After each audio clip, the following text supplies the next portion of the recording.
Price Lord. ஆண்டவராக இயேசு கிறிஸ்துவின் நாமத்தில் வாழ்த்துகிறேன். இந்த நாளில் மீண்டும் இந்த 2வது ஆராதனையில் தேவனுடைய வார்த்தை கொடுக்க கர்த்தர் பாராட்டின கிருபைக்காய் கர்த்தரை ஸ்தோத்தரிக்கிறேன். ஹல்லேலூயா. எத்தனை சந்தோஷமாக இருக்கிறீங்க? ஆமென். ஹல்லேலூயா. ஒரு பாடலை நான் பாடி தேவனுடைய வார்த்தை கடந்து செல்ல இருக்கிறேன்.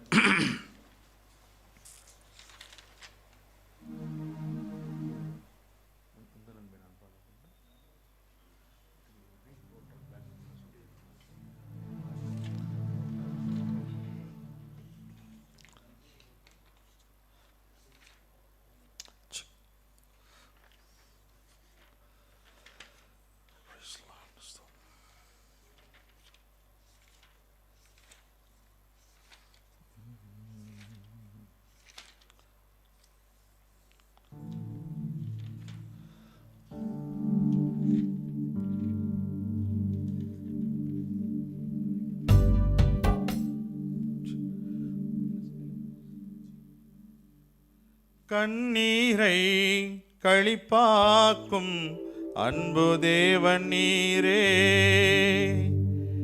என் வாழ்வை மதுரமாக்கி தரும் மீட்பர் என்றும் நீரே.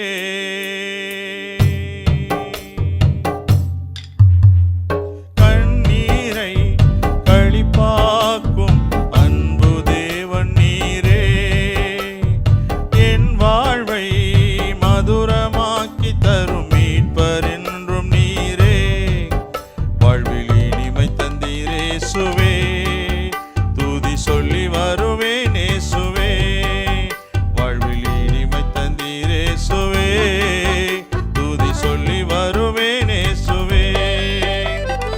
என்ன செய்வேன் இயேசுவே, நான் என்ன செய்வேன் இயேசுவே, என்ன செய்வேன் இயேசுவே, நான் என்ன செய்வேன் இயேசுவே. உயிரினில் உள்ளவரை துதி சொல்லி வருவேன் இயேசுவே. உயிரினில் உள்ளவரை துதி சொல்லி வருவேன் இயேசுவே. உந்த நன்மை நான் பாட எந்த நாயுள் போதாது, செய்த நன்மைகளை துதி எண்ணி சொல்லி முடியாது. இந்த நன்மை நான் பாட எந்த நாயுள் போதாது, நீர் செய்த நன்மைகளை துதி எண்ணி சொல்லி முடியாது. என்ன செய்வேன் இயேசுவே, நான் என்ன செய்வேன் இயேசுவே, என்ன செய்வேன் இயேசுவே, நான் என்ன செய்வேன் இயேசுவே. உயிரினில் உள்ளவரை துதி சொல்லி வருவேன் இயேசுவே. உயிரினில் உள்ளவரை துதி சொல்லி வருவேன் இயேசுவே.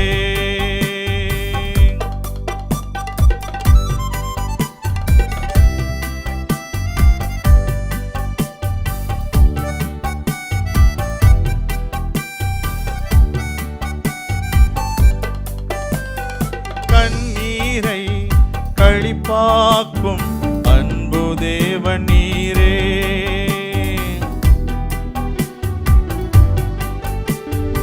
என் வாழ்வை மதுரமாக்கி தரும் மீட்பர் என்றும் நீரே.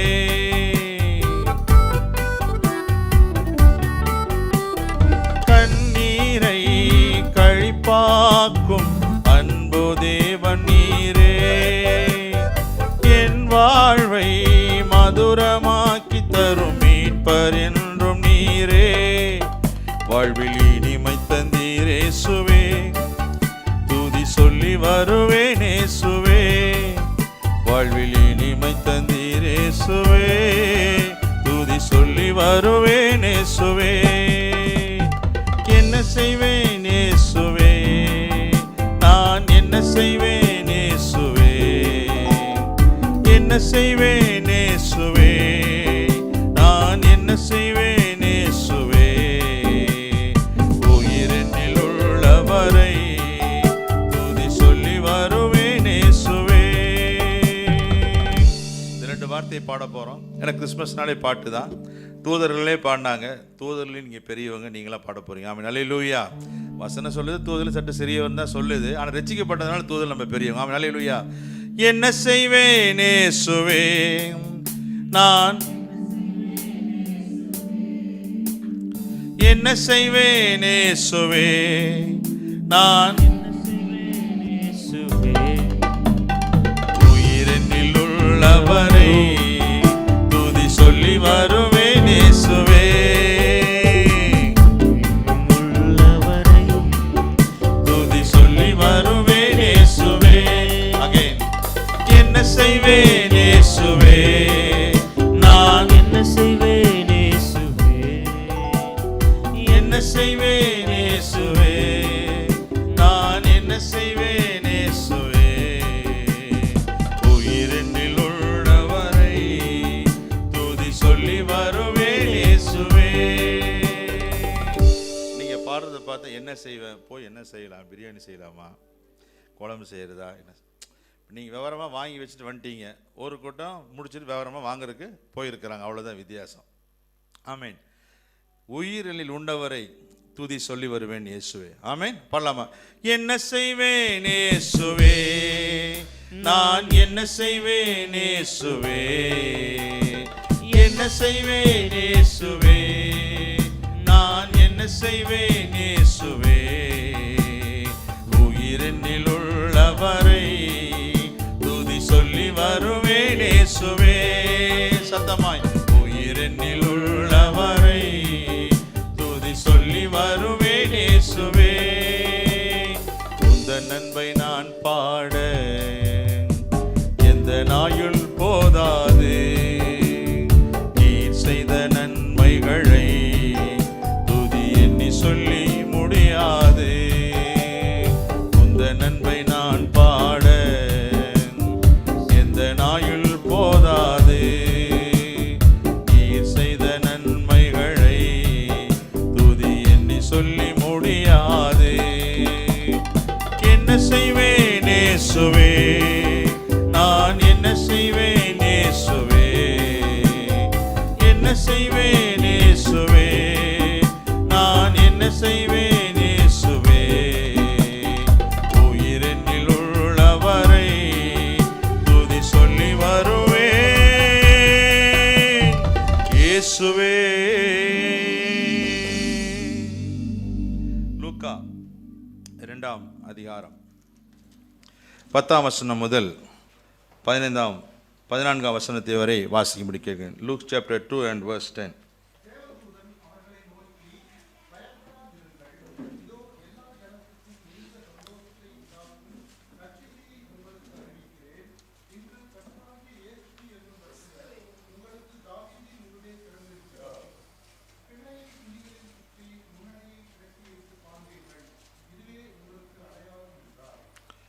வாசிங்கம்மா, 14 வரைக்கும், 14 வரைக்கும். அச்சனமே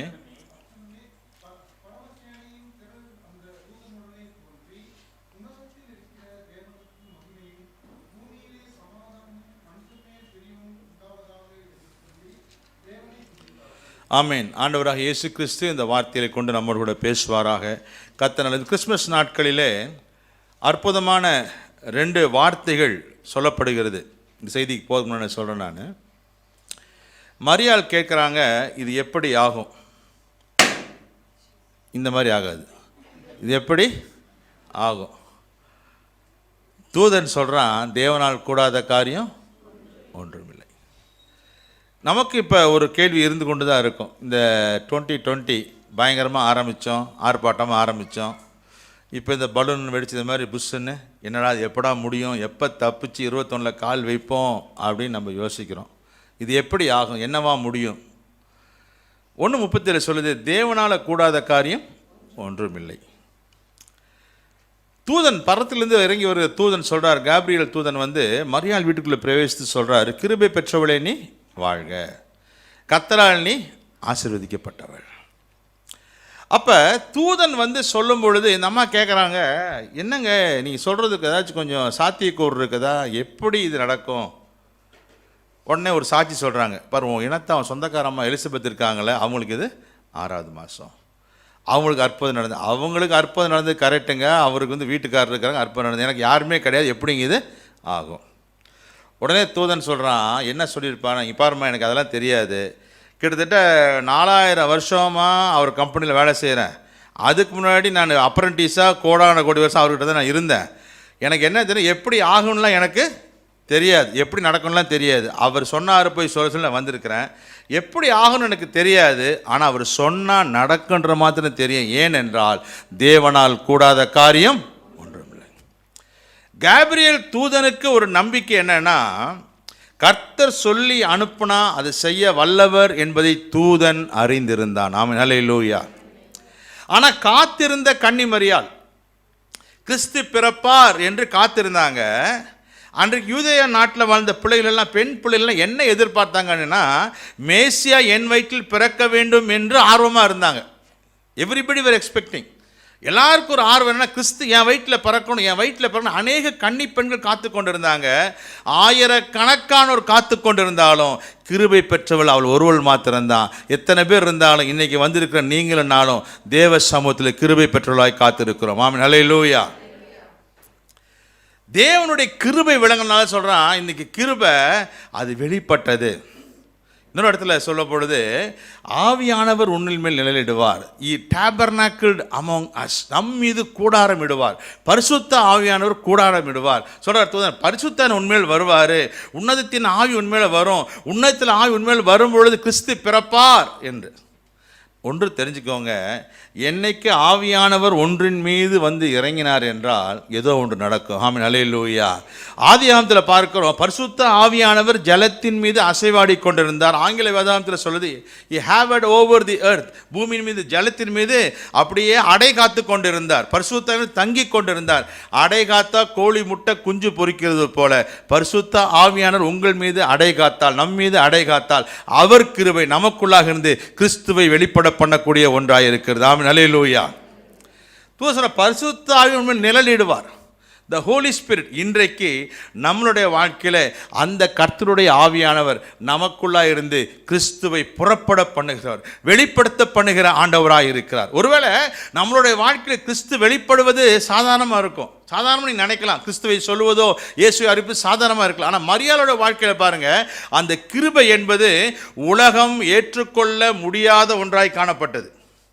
ஒரு கண்ணியின் வயிற்றில் குழந்தை இருக்குதுன்னா எந்த உலகம், எந்த தகப்பன், எந்த தாய் ஏற்றுக்கொள்வாங்க? யார் ஏற்றுக்கொள்ள? ஆனால் தூதன் சொல்கிறான், கிருபை பெற்றவள் என்று சொல்லி. ஆமென், ஹல்லேலூயா. நமக்கு கிடைக்கிற கிருபைகளை உலகம் புரிந்து கொள்ளாது. the world cannot understand. நமக்கு கொடுக்கப்பட்ட கிருபை, நமக்கு கொடுக்கப்பட்ட அபிஷேகம், நமக்கு கொடுக்கப்பட்ட தாளந்துகள், நமக்கு கொடுக்கப்பட்ட காரியங்களை உலகம் ஏற்றுக்கொள்ள முடியாது. நாளானது அதை விளங்க பண்ணும். காலங்கள் வரும்போது தான் கிருபையானது வெளிப்படக்கூடிய ஒன்றாக இருக்கிறது. அந்த கிருபை பெற்ற மரியாள் பாருங்க, புருஷனிடத்தில் போய் சொல்லலை, புருஷனிடத்தில் யோசிப்பிடத்தில் நான் நல்லவன், நான் ரொம்ப கரெக்டு, நான் பர்ஃபெக்ட் அப்படின்னு சொல்லலை. தூதனை கர்த்தர் அனுப்புகிறார். யோசேப்பினிடத்தில் சொப்பனத்தில் போய் பேசுகிறார், மரியாளே உன் மனைவி ஆகிய யோசேப்பின் உன் மனைவியாக மரியாளை சேர்த்துக்கொள்ள நீ ஐயப்படாது. உங்கள் கிருபை உங்களுக்குள்ளே இருந்துச்சுன்னா, தேவ கிருபை உங்களுக்குள்ளே இருந்துச்சுன்னா, நீங்கள் யார்கிட்டையும் போய் எதுவும் சொல்ல வேண்டாம், பேச வேண்டாம். தேவனே தம்முடைய தூதனை அனுப்பி உங்கள் நீதியை, உங்களுடைய நியாயத்தை தேவன் வெளிப்படுத்துகிற ஆண்டவராக இருக்கிறார். ஆமென், ஹல்லேலூயா. இந்த அம்மா என்ன சொல்லியிருந்தாலும் யாருமே ஏற்றுக்கவே மாட்டாங்க.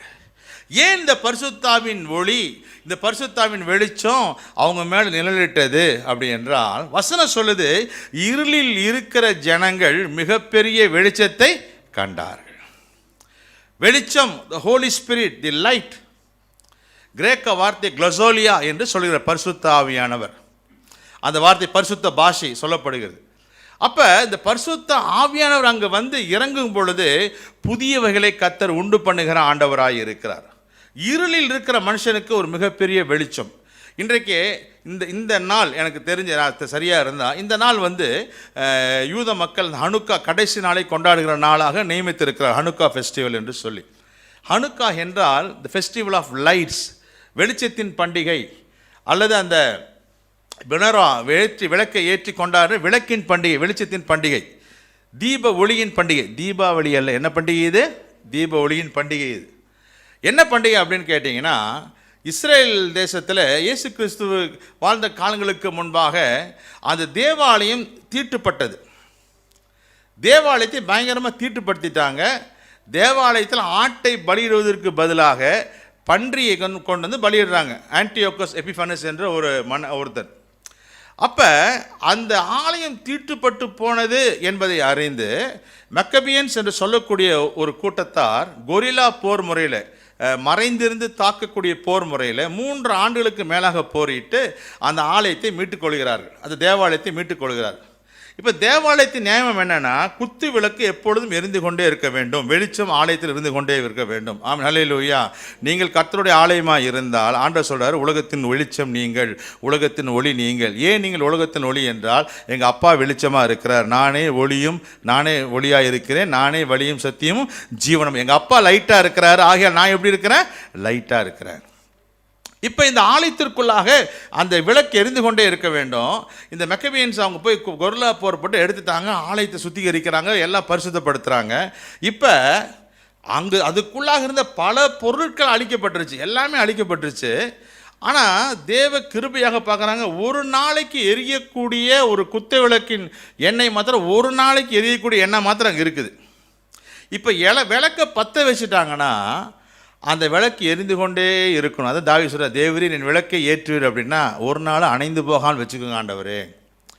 இப்போ வெளிச்சம் வரணும் அப்படின்னா அந்த இருக்கிற ஒரு நாளைக்கு எரியக்கூடிய எண்ணெயை எடுத்து அந்த குத்து விளக்கில் ஊற்றுறாங்க. குத்து விளக்கில் ஊற்றிட்டு பற்ற வச்சதுக்கப்புறம் பார்த்தீங்கன்னா கிட்டத்தட்ட 8 நாள் ஆகுது. எதற்கு என்றால், இவங்க போய் எண்ணெயை தயாரித்து கொண்டு வருவதற்கு 8 நாள் ஆகுது, புது எண்ணெய் வெர்ஜின் ஆலிவ் ஆயிலை கொண்டு வருவதற்கு. ஆனால் அந்த 8 நாள் வரைக்கும் அவங்க போய் அடுத்த எண்ணெயை கொண்டு ரீஃபில் பண்ணுகிற வரைக்கும் அந்த எண்ணெய் வெளிச்சத்தை கொடுத்து கொண்டே இருந்துச்சு, அது அணைந்து போகவே இல்லை. ஆமென், ஹல்லேலூயா. நம்மளுக்குள்ளாக இருக்கிற பரிசுத்தம் எப்படி என்றால், கடைசி மட்டும் அந்த வெளிச்சத்தை நமக்குள்ளாய் வீச செய்து கொண்டே இருப்பார். ஆமென். உலகம் எதிராக இருக்கலாம், சூழ்நிலை எதிராக இருக்கலாம், சூழ்நிலை சாதகமாக இல்லாமல் இருக்கலாம். அந்த பண்டிகை தான் ஹனுக்கா என்று சொல்கிறார், வெளிச்சத்தின் பண்டிகை. சரி, இப்போ ஆண்டவர் உலகத்துக்கு வந்த நோக்கம் என்னதுன்னா, இருளில் இருக்கிற ஜனங்கள் மிகப்பெரிய வெளிச்சத்தை கண்டார்கள். மரண இருளின் தேசம் என்றால் யூத மக்கள் எதை எதிர்பார்த்து கொண்டிருந்தார்கள் என்று சொன்னால், ரோமர்கிட்ட ரொம்ப அடி வாங்கிட்டு இருக்கிறாங்க. ஒரு விடுதலை அவங்களுக்கு இல்லை, ஆண்டாண்டு காலம் பார்த்து சரியான விடுதலை அவங்களுக்கு இல்லை. சரி, மேசியா பிறப்பார், யூதருக்கு ராஜாவாய் பிறப்பார் என்று கேட்கும்போது இவங்க என்ன நினச்சாங்கன்னா, நமக்கு ஒரு கிங்டம், நமக்கு ஒரு ராஜா வருவார், வந்தாருன்னா இந்த ரோமருடைய கையிலிருந்து நம்ம மீட்டுக்கொள்வார், நமக்கு விடுதலை கொடுப்பார் சொல்லி எதிர்பார்த்தாங்க. இயேசு வந்தது ரோமர் கையிலிருந்து விடுதலையாக்கும்படி இல்லை, பிசாசின் பிடியிலிருந்து விடுதலையாக்கும்படிக்கு மனுஷகுமாரன் பூமியில் அவதரித்தார். ஆமென், ஹல்லேலூயா. இருளில் இருக்க ஜனங்கன்னா பாவம், பிசாசினால் கொண்டு வருகிற பாவம், பிசாசினால் உண்டாக்கப்படுகிற வியாதி, சாபங்கள், இதிலிருந்து மீட்கும்படி தான் இயேசுவானவர் இந்த உலகத்திலே அவர் வந்தார். வந்ததின் நோக்கம் எதென்றால், உங்களுக்கும் எனக்கும் மீட்பு கொடுக்க, from the clutches of devil, பிசாசின் பிடியிலிருந்து நம்முடைய விடுதலையாக்கும்படிக்கு தான் தேவன் இந்த உலகத்திலே வந்தார். வசனம் சொல்லுது, எங்கே அவர் வந்தார், எந்த இடத்துல வந்து வந்தார் அப்படின்னா, நீங்கள் மீகா 5ஆம் அதிகாரம் 4ஆம் அதிகாரம் 5ஆம் வசனம் வாசிங்க. மீகா 8 வாசிங்க. 4ஆம் அதிகாரம் 8ஆம் வசனம். மந்தையின் துருகமே, சீயோன் குமாரத்தின் அரணே, முந்தின ஆளுகை உன்னிடத்தில் வரும். போதும். மந்தையின் துருக்கமே, முந்தின ஆளுகை உன்னிடத்தில் வரும் அப்படின்னா, இதுவரைக்கும் இருந்த ஆளுகை போயிருச்சு, இதுவரைக்கும் இந்த கவர்மெண்ட் போயிருச்சு, இதுவரைக்கும் இல்லாத இடத்துல தேவன், மந்தையின் துருக்கமே, முந்தின ஆளுகை, வாட் யூ ஹவ் லாஸ்ட், நீங்கள் எதை இழந்து போனீர்களோ அது நீங்கள் திரும்ப பெறுவீர்கள். ஆமென், ஹல்லேலூயா. நான் தீர்க்கதரிசனமாக சொல்கிறேன், வாயில் மனசில் படுறனால சொல்கிறேன், நீங்கள் எதை whatever you have lost you will regain. ஆமென். நீங்கள் எதை இழந்தீங்களோ, உங்கள் சந்தோஷத்தை இழந்திருக்கலாம், பொருளை இழந்திருக்கலாம், எதை இழந்திருந்தீங்களோ கர்த்தர் சொல்ற, முந்தின ஆளுகை உன்னிடத்தில். மந்தையின் துருக்கமே, இந்த மந்தையின் துருக்கமே என்று சொன்ன கால் அதான் நான் பேசுகிறேன். கொஞ்சம் டச் பண்ணி நான் முடிச்சிடறேன். எனக்கு பலூன் அங்கே போட்டிருக்கிறாங்க, டைம் தெரியாது. எப்போ அது பலூன், அது அந்த பலூன் வெடிச்சு டைம் தெரியுதோ அப்போ தான் நான் வந்து முடிப்பேன் நான். ஆமென், ஹல்லேலூயா. பின்னாடி பெரிய பலூன் இருக்குது, அது வெடிச்சிடக்கூடாது. ஆமென், ஹல்லேலூயா. ஸ்தோத்திரம், ஹல்லேலூயா. ரைட். இப்போ மந்தையின் துருக்கம் என்றால் இயேசுவானவரை குறித்து சொல்லும் பொழுது எங்கே பிறப்பார் எல்லாம் கேட்குறாங்க. பெத்லகேமில் பிறப்பார். எப்ராத்தா என்னப்பட்ட பெத்லகேமே, அங்கே தான் இயேசுவானவர் பிறப்பார் என்று சொல்லுகிறாங்க. இப்போ தூதர்களுக்கு ஒரு மேய்ப்பர்களுக்கு தூதன் ஒரு வார்த்தையை சொல்கிறாரு. என்ன சொல்கிறாருன்னா, பிள்ளை துணியிலே சுற்றி முன்னணியிலே கிடைத்திருக்க காண்பீர்கள், இதுவே உங்களுக்கு அடையாளம். இந்த மந்தையின் துருகம் என்று சொல்லப்படுகிறது தான் இந்த முன்னணை. ஏன் முன்னணை என்று சொன்னால், யூதேயா தேசத்தில் அன்றைக்கி பார்த்தீங்கன்னா கணக்கு எடுத்துகிட்டு இருக்கிறாங்க. கணக்கு எடுத்தாங்க, நம்ம ஊர்லேயும் கணக்கு எடுத்தாங்க, ஆள் கணக்கு எடுத்தாங்க. அன்றைக்கி கணக்கு எடுத்தாங்க, அதில் புதுசு கிடையாது. கணக்கு எடுக்கும்போது பார்த்தா எல்லாரும் அவங்க வீட்டுக்கு போயிடுறாங்க. அவங்கவுங்க வீட்டுக்கு போகும்பொழுது இந்த மரியாளும் கற்பம் தரித்து குழந்தை பிரசவிக்கக்கூடிய தருணத்திலே அவங்க தகப்பன் வீட்டுக்கு அங்கே போகிறாங்க. இப்போ அந்த வீட்டில் எல்லோரும் என்ன ஆச்சுன்னா, எல்லாரும் ஊரில் இருக்க அத்தனை ஜனங்களும் சேர்ந்துட்டாங்க. ஒரு பெண் தன்னுடைய கற்பம் குழந்தை பிறக்கும் பொழுது மற்ற காரியங்களை அந்த தீட்டு அந்த வீட்டுக்குள் இருக்குமே என்றால் எல்லோரும் என்ன செய்வாங்க அப்படின்னா, இந்த அம்மாவை உள்ளே வச்சுட்டு மற்றவங்க வெளியே போயிடுவாங்க. இது அவங்க யூதருடைய கலாச்சாரம். இப்போ பார்க்குறாங்க, இந்த ஒரு அம்மாவுக்காக நம்ம இத்தனை பேர் வெளியே போகிறதுக்கு பதிலாக நம்ம எல்லோரும் உள்ளே உட்காந்துட்டு இந்த அம்மாவை வெளியே அனுப்பிச்சிடுவோன்னு சொல்லிட்டு இந்த மந்தையின் துருகத்துக்கு அனுப்பிச்சிடுறாங்க. அங்கே தான் தன் முதல் பேரான பிரசவத்தை பிள்ளையை அவள் பெற்றெடுக்கிறாள். இந்த மந்தையின் துருகம் என்று சொல்லக்கூடிய இடம், அது இங்கிலீஷில் மிக்டால் இடர் என்று சொல்லப்படுகிறது. அப்படி என்றால் மிக்டால் என்றால் டவர், கோபுரம் என்று சொல்லக்கூடிய இடம். மிக்டால் எதர் என்றால் மந்தை, ஃப்ளாக்ஸ், அதாவது மேய்ப்பர்கள் தங்கள் மந்தை மேய்க்கிறதான இடத்தில தான் மரியாள் தன் முதற் பேரானவனை பெற்று எடுக்கிறாள். இன்னொன்று, இந்த மிக்டால் என்றால் பழைய ஏற்பாட்டிலே நிம்ரோத்தினால் கட்டப்பட்ட அந்த பாவேல் கோபுரம், பாவேல் டார், அந்த பாவேல் கோபுரத்தை தான் மிக்டால் என்று சொல்கிறார்கள். ரெண்டுக்கு என்னங்க வித்தியாசம்? அந்த மந்தையின் அந்த துருக்கத்துக்கும் அந்த டவருக்கும் இந்த டவருக்கும் என்ன ஒற்றுமை என்னன்னு கேட்டிங்கன்னா, அந்த டவர் எதற்கு என்று சொன்னால், அங்கே இருந்த அந்த நாட்களில் வாழ்ந்த மக்களுக்கு என்ன ஆசை அப்படின்னா, சூரியனை பார்த்துட்டே இருக்கிறாங்க. டெய்லி சூரியன் வருது, ஒரு ரவுண்ட் அடித்து சாயங்காலமானால் போயிடுது. இப்போ உங்களுக்கு என்ன அப்படின்னா, இந்த சூரியன் ஈவினிங் எங்கே மேலே வச்சுருக்கிறாங்க, இந்த சூரியனை பார்க்கணும் அப்படின்னு சொல்லிட்டு மேலே தேடி பார்க்கணுன்னு சொல்லிட்டு ஒரு மிகப்பெரிய டவரை எழுப்புறாங்க. மேலே ஏறி பார்க்கணும். இது அவங்களோட நம்பிக்கை. இப்போ இது ஒரு நம்பிக்கை ஒன்று. ரெண்டாவது, நிமிர்ந்து என்ன நினைக்கிறேன்னா, ஒரே பாஷை, ஒரே ஆளுகை, எல்லாமே ஒரு தான், எவனுமே வரக்கூடாது அப்படின்னு நினச்சி வானத்துக்கு மேலே போவோம் அப்படின்னு சொல்லிட்டு பெரிய டவரை அவங்க எழுப்புறாங்க. ஆண்டவர் பார்க்குறாரு, இவன் தான் அப்படின்னு நினச்சி மேலே கோபுரத்தை எழுப்பி உயர்த்தி மேலே வந்ததுனால ஆண்டவர் அந்த பாபில் கோபுரத்தை தவிடு பொடி ஆக்கி போட்டார். அது எப்படி இடித்தாங்க அப்படின்னு சரித்து சொல்லும்போது, தேவன் அக்கினிமயமாய் இடித்தார் என்று சொல்லுகிறார். பாருங்கள், ஆண்டவர் எப்போதுமே பதில் செஞ்சார்னா த்ரூ ஃபயர், அதில் தான் பதில் கொடுக்குறார். எலியா சொல்கிறார், அக்கினியினால் பதில் எழுப்பும் தெய்வமே தெய்வம். ஆபிரகாம் பலி செலுத்துகிறாப்புல அக்னி அந்த எல்லாவற்றையும் பட்சித்தது என்று சொல்லி பார்க்கணும். இப்போ அக்னியை அறுப்பி எல்லாவற்றையும் தவிடுபோடி ஆக்கிட்டாரு. அங்கே உண்டான காரியம் என்னவென்று சொன்னால் குழப்பம் உண்டாயிற்று. முதலாவது என்ன உண்டாயிட்டுனா குழப்பம் உண்டாயிற்று, தாறுமாறு உண்டாயிற்று. ரெண்டாவது செப்பரேஷன், பிரிவினை உண்டாயிற்று. மூன்றாவது அங்கே பாவத்திற்கான தண்டனை, நியாய தீர்ப்பு அங்கே கிடைத்தது. இவங்க நான் தான் அப்படின்னு நினச்சான் பாருங்கள், தான் என்று நினைத்ததுனால தண்டனை கத்தர் கொடுத்துட்டாரு, பிரிவினை கத்தர் உண்டாக்கிட்டாரு, குழப்பத்தை கண்டு கத்தர் உண்டாக்கிட்டார் அந்த ஒரு கோபுரத்தினால்.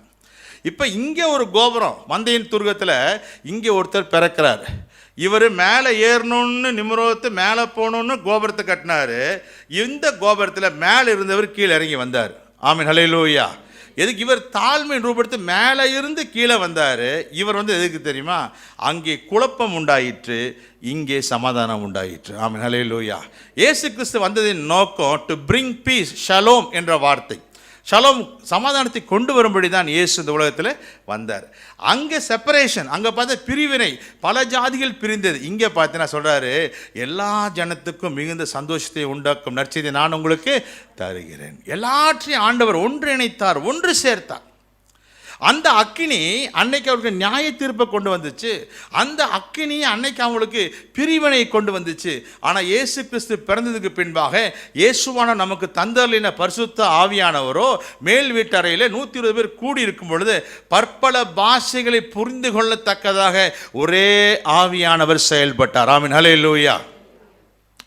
ஒரு வேத பண்டிதர் இப்படி சொன்னார். எப்படின்னா, அந்நிய பாஷையில் பேசுகிறாங்க, ஒரே பாஷையில் ஒரே இதில் பேசுகிறாங்க.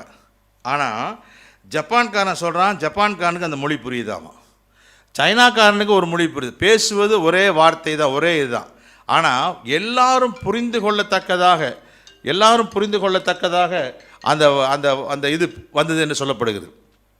நம்ம பல பாஷைகளை பேசுகிறோம், எத்தனை பேருக்கு புரியும்னு தெரியாது. ஆனால் பேசக்கூடிய ஒரே பாஷை பல மொழி. என்ன சொல்கிறாங்க, அவர்கள் தங்கள் ஜென்ம பாஷையில் பேசுவதை நாங்கள் கேட்டோமே. ஒருத்தர் பேசுகிற அந்நிய பாஷை, ஒருத்தருக்கு ஃப்ரெஞ்சில் போகுது, ஒருத்தருக்கு ஜெர்மனில் போகுது, ஒருத்தருக்கு இங்கிலீஷில் போகுது, ஒருத்தருக்கு தமிழில் போகுது, ஒவ்வொருத்தருக்கும் வேறுபட்ட விதத்தில் போச்சு. ஆனால் ஒரே பாஷை. இங்கே பழைய ஏற்பாட்டில் பார்க்குறோம் தாறுமாறாக்கப்பட்ட பாஷை, குழப்பத்தின் பாஷை. புதிய ஏற்பாட்டில் வந்த பாஷையோ சந்தோஷத்தின் பாஷை, மகிழ்ச்சியின் பாஷை, பலத்தின் பாஷை அங்கே கொடுக்கப்பட்டதாய் காணப்பட்டது. இன்றைக்கு இந்த மந்தையின் துருகம் ஆண்டவராக இயேசு கிறிஸ்து பிறந்த அந்த இடம், அந்த முன்னணை என்பது ஒரு அடையாளமாக மேய்ப்பர்களுக்கு கொடுக்கப்பட்டுச்சு. என்ன சொல்றாரு, பிள்ளைகளை துணியிலே சுற்றி முன்னணியிலே கிடைத்திருக்க காண்பீர்கள், இதுவே உங்களுக்கு எது அடையாளம்? பிள்ளை அடையாளமா? எது அடையாளம்? துணியில சுற்றி இருப்பது தான் எதற்கு அடையாளம்? உங்களுக்கு அடையாளம். பிள்ளை அடையாளம் கிடையாது. எல்லா பிள்ளையும் ஒரே மாதிரி இருக்கும். எந்த பிள்ளை நமக்கு தெரியாது.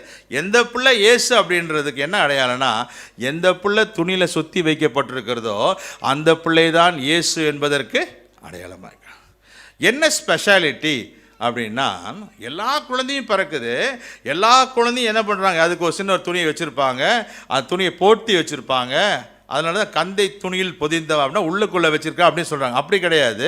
ஸ்வாட்லி கிளாஸ் என்று சொன்னால் ஸ்ட்ரைப்ஸ் ஆஃப் கிளாத்ஸ், பிட்டான துணிகள், சின்ன சின்ன துணி, குட்டி குட்டி துணிகள், நீள நீள துணிகளை வைத்திருப்பாங்க. இந்த துணிகள் எதற்கு என்று சொன்னால், ஆடு மேய்ப்பர்கள் அங்கே தங்களுக்கு பிறக்கிறதான ஆட்டுக்குட்டி, முதல் குட்டி ஆட்டுக்குட்டியை வந்து செக் பண்ணி பார்ப்பாங்க. எதுக்கு செக் பண்ணி டெஸ்ட் பண்ணி பார்ப்பாங்க அப்படின்னா, அன்றைக்கு வாழ்ந்த மேய்ப்பர்கள் எல்லாம் லெவிட்டிக்கல் ஷெப்பர்ட்ஸ், ஆசாரிய ஊழியத்திற்கென்று வேறு பிரிக்கப்பட்ட ஆடு மேய்ப்பர்கள்.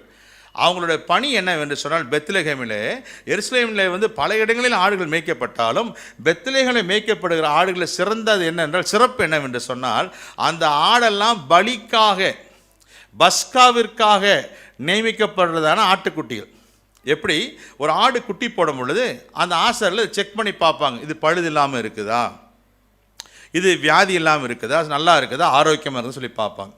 அப்படி மேய்ப்பர்கள் வந்து அதை செக் பண்ணி பார்த்ததுக்கப்புறம் அந்த ஆட்டுக்குட்டி என்ன செய்வாங்க அப்படின்னா, இந்த சின்ன சின்ன துண்டு துணினாலே அதை கண்ணை தவறு விட்டு எல்லா இடத்தையும் நல்லா டைட்டாக கட்டி, கையை கால் எல்லாம் சுற்றி நல்லா டைட்டாக கட்டிடுவாங்க, கட்டி விட்டுருவாங்க. ரெண்டு விஷயம். ஒன்று, இது டைட்டாக கட்டி விடுறதுனால இது எங்கேயாச்சும் ஆடு குட்டி பாருங்கள் துள்ளும் விளையாடும், ஆடு குழுகும்போது அடிபட்டுறக்கூடாது, ஏதாச்சும் காயப்பட்டுறக்கூடாது. ஏன்னா பழுதுள்ளவர்களே தேவனுக்கு நம்ம பலி செலுத்த முடியாது, பழுதற்றதாக இது இருக்கணும். ஒன்று.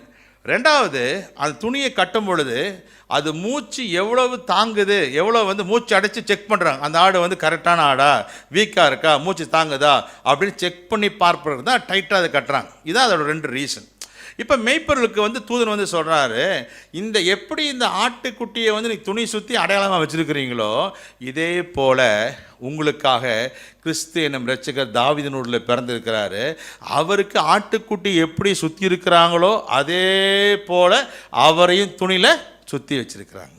சரிங்க, இவரை சுற்றி வச்சுக்கிறது கரெக்டாக, அவரை சுற்றி வச்சுக்கிறது என்னன்னு கேட்டீங்கன்னா, இதுவரைக்கும் பலியிடப்படுவதற்காக, இதுவரை பஸ்காக்காக, உலகத்தின் மக்களுக்காக நீ அப்பப்போ ஒவ்வொரு ஆட்டுக்குட்டி ஒவ்வொரு நாள் காலையில் ஒன்று சாயங்காலம் ஒன்று பலி கொடுத்துட்டே இருந்தீங்க. இனிமேல் அப்படிப்பட்ட பலி அவசியம் இல்லையா? முழு உலகத்திற்கும் ஒரே தரம் பலியாகும்படிக்கு பஸ்காவாகிய கிறிஸ்து எனும் இரட்சகர் உங்களுக்காகவும் எனக்காகவும் தாவீதின் பிறந்திருக்கிறார் என்று சொன்னான். ஆமென், ஹல்லேலூயா. இயேசுவையே சுற்றி வச்சுருக்காங்க அப்படின்னா, பஸ்கா ஆடு உங்களுடைய பாவத்திற்காகவும் நம்முடைய பாவத்திற்காகவும் தேவன் அந்த ஆட்டுக்குட்டியை அங்கே பிறக்க செய்தார். இதுவே உங்களுக்கு அடையாளம். இன்னைக்கு உலக வாழ்க்கையில் நம்மை தேவன் வைத்திருப்பது நோக்கம் என்ன தெரியுமா? நம்மை ஆண்டவர் அடையாளமாய் வைத்திருக்கிறார். ஆமென். நம்ம வந்து ஒருவேளை நீங்கள் யோசிக்கலாம், ஐயோ நம்மலாம் எங்கெங்கே போய் பஸ்கா மாதிரி பலியாகிறது. பஸ்கா மாதிரி பலியாவதற்கு நம்மை அடையாளமாக வைக்கவில்லை, கிறிஸ்துவை வெளிப்படுத்துவதற்கு தேவன் நம்ம எப்படி வச்சிருக்கிறாரு? அடையாளமாக வச்சிருக்கிறார். இயேசு மரித்தார், இயேசு உயிர்த்தார், இயேசு வரப்போகிறார். இதற்கு யார் சாட்சிகள்? இதற்கு நீங்களும் நானும் சாட்சிகள்.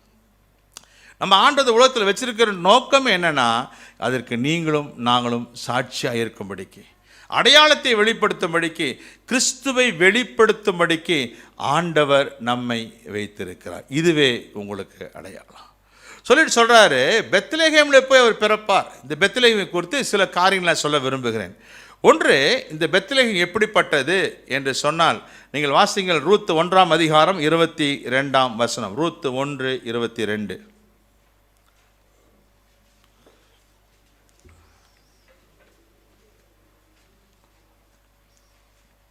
ரூத் 1:22 வாசிங்க. 1:22.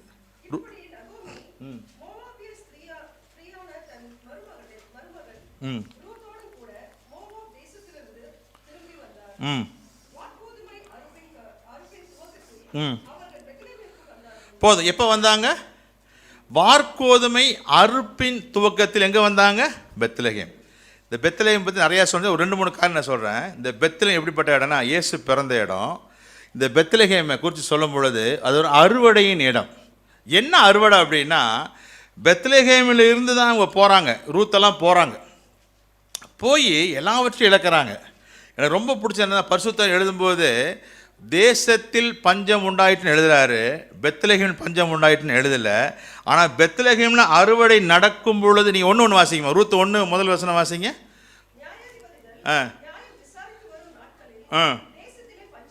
தேசத்திலே பஞ்சம் உண்டாயிற்று. பெத்லகேம் சொல்லப்படல. ஏன்னா பெத்லகேமில் பஞ்சம் கிடையாது, தேசத்திலே பஞ்சம் உண்டாயிற்று. இவங்க பெத்லகேமில் இருந்திருந்தாங்கன்னா பஞ்ச காலத்தில் இருந்திருந்தா கூட கர்த்தரோட போஷித்து நடத்தி இருப்பார். ஆமென், ஹல்லேலூயா. இவங்க போகிறாங்க, அறுவடையின் நாட்களில் திரும்பி வராங்க. வெறுமையாய் போன ஒரு கூட்டம் பெத்லகேமுக்கு வரும்பொழுது அறுவடையின் நாட்களுக்குள்ளாய் வருகிறது. ஆமென், ஹல்லேலூயா. இன்றைக்கு இந்த வருஷத்தை பலவிதமான வெறுமைக்குள்ளாக கடந்து போயிருப்போம். இன்றைக்கு கிறிஸ்து பிறந்த இந்த பெத்லகேமுக்கு நீங்கள் வந்தீங்கன்னா, இயேசு பிறந்த இந்த பெத்லகேமுக்குள்ளே உங்கள் வாழ்க்கை இருக்குமே என்று சொன்னால் ஒரு அறுவடை உங்கள் வாழ்க்கையில் இருக்கும். ஆமென், ஹல்லேலூயா. சாதாரண அறுவடை இல்லை, மிகப்பெரிய அறுவடை இருக்கும். ரூத் 4:11 வாசிங்க சிஸ்டர். ரூத் 4ஆம் அதிகாரம் 11ஆம் வசனம்.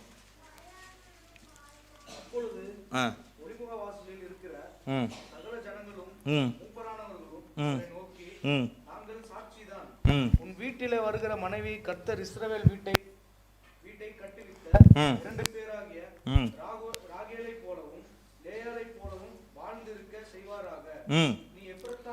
நீ எப்ராத்தாவிலே பாக்கியவானாயிருந்து பெத்லகேமிலே புகழ் பெற்று இருக்க கடவாய். புகழ் பெற்ற வாழ்க்கை. ஒன்றாவது அறுவடையின் பெத்லகேம், 2வது அங்கீகாரத்தின் பெத்லகேம். இதுவரைக்கும் எல்லாவற்றையும் இழந்து, கணவனை இழந்து, மாமனாரை இழந்து நிற்கிற அவளுக்கு ஒரு அங்கீகாரம் இல்லை. இப்போ ஜனமே சேர்ந்து சொல்லுது, நீ பாக்கியவான் என்று சொல்லி. ஆமென், ஹல்லேலூயா. பாருங்க, மரியாளை வாழ்த்தும் போது சொல்றாங்க, ஸ்திரீலுக்குள் நீ பாக்கியவதி என்று சொல்லுகிறார்கள். இன்றைக்கு பெத்லகேமுக்குள்ள வந்தோம்னா, இயேசு இருக்கிற வீட்டுக்குள்ள நீங்களும் நானும் வந்துட்டோம்னா நாம் பாக்கியசாலிகள். நமக்கு ஒரு அங்கீகாரத்தை கர்த்தர் கொடுக்கிறவராய் இருக்கிறார். மிக 5ஆம் அதிகாரம் 2ஆம் வசனம் வாசியுமா. மிக 5:2.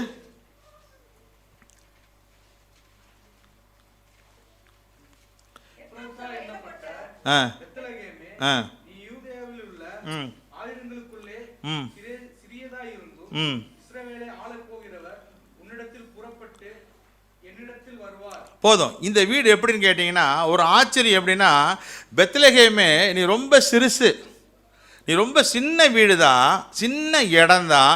ஆனால் உனக்குள்ளாக இருந்து இந்த உலகத்தை ஆளுகிறவர் புறப்படுவார் அப்படின்னா இதை விட ஆச்சரியம் ஒன்றும் கிடையாது.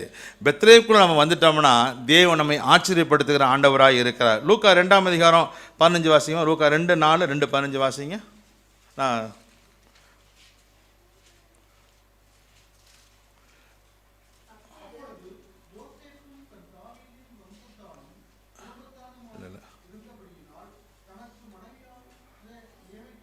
இல்லை 15 வாசிங்க. 15 வாசிங்க. 15. ம் ம் ம் ம்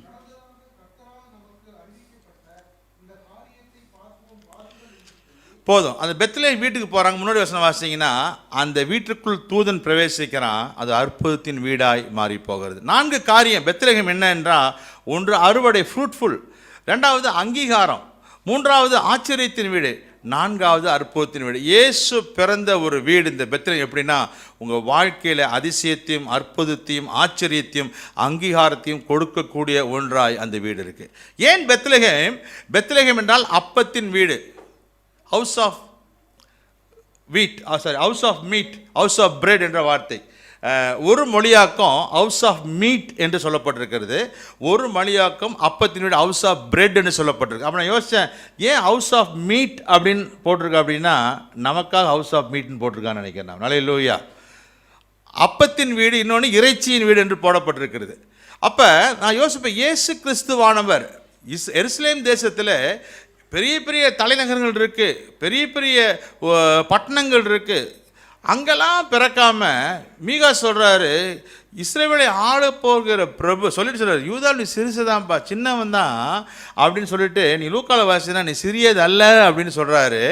ஏன் சிறியதல்ல அப்படின்னு சொல்கிறாரு அப்படின்னா, இது வரைக்கும் நீ சின்னவன் தான், ஆனால் என்னைக்கு இயேசு கிறிஸ்து உன்னில் வந்து பிறக்கிறாரோ அதுக்கப்புறம் நீ சின்னவன் கிடையாது, நீ பெரியவன் என்று அர்த்தம் கொள்ளுகிறார். ஆமென், அல்லேலூயா. பெத்லகேமில் வரும்போது, பெத்லகேம் என்றால் அப்பத்தின் வீடு. என்ன வீடு? அப்போ பெய்த் என்றால் வீடு, லெகேம் என்றால் அப்பம். அப்போ காலையில் கூட நான் சொன்னேன், ஏன் இயேசு கிறிஸ்து பெத்லகேமில் பிறக்க வேண்டும், ஏன் அந்த இடத்துல வரணும் அப்படின்னா, ஒரு டிவி வாங்கணும், ஒரு ரேடியோ வாங்கணும் அப்படின்னா நம்ம எங்கே போகணும்? எலக்ட்ரானிக் ஷாப்பில் போய் தான் டிவி, ரேடியோ இந்த காரியங்கள்லாம் நம்ம வாங்குவோம்.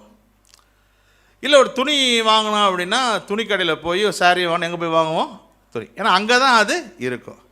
ஏன் பெத்லகேம் என்று சொன்னால், இயேசு கிறிஸ்து வானத்திலிருந்து இறங்கி வந்த அப்பம். சின்ன பிள்ளைலாம் சொல்லி தருவாங்க, ஜீவ அப்பம் நானே. அப்போ அப்பம் டிவி வந்து டிவி கடையில் தான் விற்கும், துணி வந்து துணி கடையில் தான் விற்கனா, அப்பம் எந்த இடத்துல இருக்கணும்? அப்பம் எங்கே விற்கணும்? அப்பத்தின் வீட்டில் தான் இருக்கணும். அதாவது இயேசு பாருங்கள், அப்பத்தின் வீட்டில் வந்தார். ஏன்னால் வானத்திலிருந்து இறங்கி வந்த அப்பம் அவராய் அவர் இருக்கிறார். இன்றைக்கி அந்த அப்பமானது எப்படி உருவாக்கப்படுது என்று சொன்னால், நமக்கு தெரியும், நம்ம வீட்டில் செய்யக்கூடிய காரியங்கள் நமக்கு தெரியும். ஒரு ஒரு ஒரு இட்லி ஊற்றணும், ஒரு தோசை ஊற்றணும்னா அரிசியை ஊற வச்சு எல்லாம் ஊற வச்சு எல்லாத்தையும் ஆட்டி அரைச்சி அதை ஒன்றுமில்லாமல் பண்ணி அது நிலைகளை மாற்றி தான் அந்த அப்பம் சுடப்படுகிறது. இயேசுவானவர் அப்பமாக எப்படி வந்தார் அப்படின்னா, நமக்காக நொறுக்கப்பட்டு, நமக்காக அடிக்கப்பட்டு, நமக்காக எல்லாவித பாடுகளை ஏற்று அவர் சொல்கிறாரு, நம் விரும்பத்தக்க ரூபம் அவருக்கு இல்லாதிருந்தது. நீ இப்படி தான் இருக்கும் அப்படின்னு நீங்கள் நினச்சோம், அந்த ரூபம் அவருக்கு இல்லாது இருந்தது. அவர் தம்முடைய சொந்தமானதில் வந்தார், சொந்தமானவர்கள் அவரை ஏற்றுக்கொள்ளவில்லை. அப்படிப்பட்டவர் உங்களுக்காகவும் எனக்காகவும் ஜீவன் கொடுக்கும்படிக்கு நொறுக்கப்பட்டு இடிக்கப்பட்டு பெத்லகேமிலே அப்பமாக இயேசு வந்தார். ஆமென், அல்லேலூயா. அப்போ பவுல் சொல்கிறாரு, இந்த அப்பத்தை வாங்கி புசிக்கிறவனுக்கு ஜீவன் உண்டாகும். ஆமாம், என்ன உண்டாகுமாமா? ஜீவன் உண்டாகும். இன்னொன்று சொல்கிறார், இது சாப்பிட்றவனுக்கு மரணம் என்பது கிடையாதுன்னு சொல்கிறாங்க. அப்போ இயேசு கிறிஸ்து அப்பமாய் வந்த அவர் தன்னுடைய ஜீவனையே கொடுத்து நம்மை வாழ வைக்க தான் இந்த கிறிஸ்மஸ் நாட்களிலே இயேசு வந்திருக்கிறார். தன் ஜீவனை மாய்த்து உங்கள் வாழ்க்கையிலும் நம்மளுடைய வாழ்க்கையிலும் என்னுடைய வாழ்க்கையிலும் ஜீவன் கொடுக்கும்படிக்கு, லைஃப் உண்டாகும்படிக்கு இயேசுவானது உலகத்தில் வந்தார். யோவான் 10:10 சொல்கிறது, நானோ அவளுக்கு ஜீவன் உண்டாகும், அந்த ஜீவன் பரிபூர்ணமடையும் வந்தேன். இயேசுவின் பிரதான நோக்கம் பெத்லகேமில் பிறந்தது எதுக்கு என்றால், உங்களை வாழ வைப்பதற்காக. மனுஷன் அப்பத்தினால் மாத்திரமல்ல, தேவனுடைய வாயிலிருந்து புறப்படுற ஒவ்வொரு வார்த்தையினாலும் பிழைப்பான் என்ற வார்த்தையின்படி அந்த வார்த்தை மாம்சமாகி, இன்னும் சொல்ல அந்த வார்த்தை அப்பமாகி நமக்குள்ளாய் வாசம் பண்ணும்படிக்கு ஆண்டவராகிய தேவன் அந்த பரத்திலிருந்து நம்மை அனுப்பினார். ஏன் வார்த்தை அடையாளம், ஏன் பெத்லகேம் அடையாளம் என்று சொன்னேன்? ஏன் மெய்ப்பர்களுக்கு கந்தை துணி சொன்னேன்? ஏன் வார்த்தை அடையாளம் என்றால், யோவான் சொல்லும்போது சொல்கிறாரு, ஆதியிலே வார்த்தை இருந்தது, அந்த வார்த்தை தேவனிடத்தில் இருந்தது, அந்த வார்த்தை மாம்சமாக இங்கே வந்துச்சு அப்படின்னு யோவான் தான் சொல்கிறாரு. நீங்கள் மத்தேயு, மார்க்கு, லூக்காவில் பார்த்தீங்கன்னா நிறைய பேர் பார்த்தீங்கன்னா வம்சத்தை சொல்கிறாங்க, இன்னார் இதில் பிறந்தேன், இன்னார் இதில் பிறந்தேன், எப்படி வம்சம் தான் வருது. ஆனால் யோவான் மாத்திரம் தான் எடுப்பில் என்ன சொல்கிறாருன்னா, வார்த்தையை மையப்படுத்துகிறவராய் அவர் இருந்தார். ஏன் வார்த்தையை மையப்படுத்துகிறார் என்று சொன்னால், ஆண்டவர் இந்த உலகத்தை படைத்தது வார்த்தை கொண்டு தான் படைத்தார். எதை கொண்டு படைத்தார்? வார்த்தை கொண்டு படைத்தார். இன்றைக்கி இந்த இந்த இந்த இந்த சர்ச்சுக்குள்ளே வரணும் அப்படின்னா, அந்த சர்ச்சுக்குள்ளே வருவதற்கு முன்னாடி ஒரு கதவு வச்சுருக்கிறாங்க, ஒரு கேட் இருக்குது. அதை திறப்பதற்கு என்ன தேவை? சரி, இப்போ பாஸ் சொல்கிறாரு ஒரு 10-20 பஞ்ச் ஆஃப் கீஸை கொடுத்து நீங்கள் போய் கதவை திறங்க அப்படின்னு சொல்லி சாவி கொடுத்தாங்கன்னா அது 10-20 சாவி கொண்டு வந்து போட்டால் கதவை திறக்குமா? எப்போ திறக்கும்? அது அதற்குரிய சாவியை போட்டால் தான் அந்த கதவு திறக்கும். சாவியெல்லாம் கதவு திறக்கும், ஆனால் இந்த கதவு திறக்காது. ஏன்னா அதற்குரிய சாவி நான் போட்டால் தான் இந்த கதவு திறக்கக்கூடிய ஒன்றாக இருக்குது. இப்போ பாருங்கள், ஏன் வார்த்தை என்றால், ஏன் வார்த்தைக்கு யோவான் இம்பார்ட்டன்ஸ் கொடுக்குறார் என்றால், வேதத்தை தேவன் உலகத்தை படைக்கும் பொழுது தம்முடைய வார்த்தையை கொண்டு தான் எல்லாவற்றையும் படைத்தார். அப்போ அந்த வார்த்தையை நீங்கள் பயன்படுத்தினா தான் இன்றைக்கு உலகத்தில் நடக்கக்கூடிய காரியங்கள் நடக்கும். அந்த வார்த்தையாக இயேசு வந்தார். ஒன்று இயேசுவும் ஒன்று தான், இந்த வேத வசனம் ஒன்று தான். ஆமென், ஹல்லேலூயா. இதை நீங்கள் இந்த பைபிளை இயேசுன்னு நினச்சிங்கன்னா இது கொடுக்க வேண்டிய கணத்தை நீங்கள் என்ன செய்வீங்க? நீங்கள் கொடுப்பீங்க. இப்போ பாருங்கள், சிமியோன் லூக்கா 2ஆம் அதிகாரத்தில் 15ஆம் வசனம் நினைக்கிறேன். அதில் சிமியோன் சொல்கிறாரு, இரட்சணியத்தையும் உன் கண்கள் கண்டது. இயேசுவானவர் தேவனுடைய ஆலயத்திற்கு அவரை பிரதிஷ்டை பண்ணும்படிக்கு கொண்டு போகிறார்கள். பிரதிஷ்டை பண்ணும்படி கொண்டு போகும் பொழுது சிமியோன் என்னும் ஒரு தேவ மனுஷன் ஆவியில் ஏவுவதனாலே கர்த்தருடைய ஆலயத்திற்கு வந்திருந்தார். எதில் வந்திருந்தார்? எப்படி வந்திருந்தார்? ஆமாம், நீங்களே எப்படி வந்திருக்கிறீங்க? யார் ஏவி வந்தோம்? இன்றைக்கெல்லாம் ஏவுனால் நிறைய பேர் எந்திரிக்கல. ஆமென், ஹல்லேலூயா. ஆவியின் ஏவுதல்னாலே வந்தாங்க. இப்போ சிமியோன் ஆவியின் ஏவுதல் வந்தார். ஏன் வந்தார் அப்படின்னா, அவருக்கு சொல்லப்பட்ட வார்த்தையில் என்னவென்றால், கர்த்தராகி கிறிஸ்துவை நீ பார்க்கும் மட்டும் நீ மரணம் அடிப்பதில்லை என்று தீர்க்க சொல்லப்பட்டிருக்கு.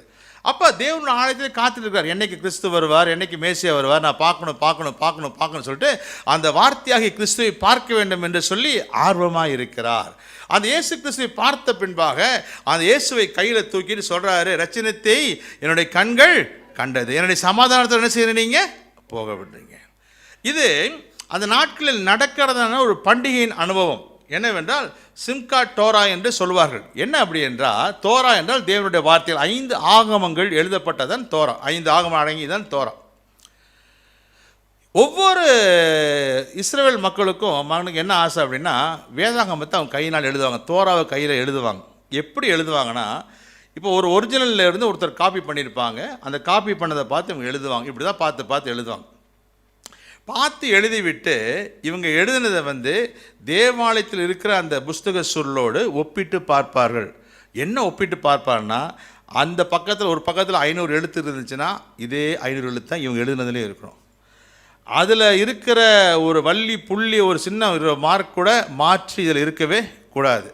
அதில் ஆனா 10 அதுலேயே ஆனா 10 தான் வரணும். அதாவது ஆலிஃப் பெத் அந்த வார்த்தைகள் அதை எழுதி கீழே கூட்டி இத்தனை பக்கம் இத்தனை எழுத்து இத்தனை கரெக்டாக எழுதி செக் பண்ணுவாங்களாமா. எல்லாம் அந்த பண்டிகை அன்னைக்கு போய் அதை கொடுங்க சார் எல்லாம் வாங்கி அவங்க வேதாகமத்தை செக் பண்ணி பார்ப்பாங்க.